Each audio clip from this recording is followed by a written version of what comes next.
Hi, welcome to week 1 of project management. This week, what we're going to be doing is really just kind of introducing you to project management in general for technology. Obviously, we're looking at analytics. We'll be digging into a large project this term, but this week is all about just giving you a foundation. So we're going to talk about fundamentals of how project works, why technology projects tend to be problematic, and how to avoid some of those issues that we're going to run across. How to manage risk, integrating all the different aspects of management when we're doing a project. And then we're going to talk about a little bit about strategy. You know, why would we take on certain projects?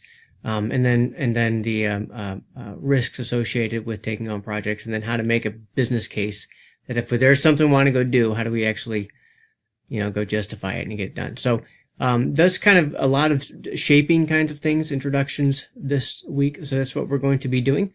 There will be an assignment to look at. There will be a discussion about this and a quiz over the material. So kind of a lot of reading this term, or this week rather, and so it won't be exactly the way it is the rest of the weeks, but we want to get that foundation. So go ahead and start the module off, and there's, like we said, there's going to be a few chapters of reading, a lot of presentations, three other presentations, so you get to listen to me a lot. I'll try to talk fast and not waste your time. But a lot of material to cover, so let's go ahead and get started.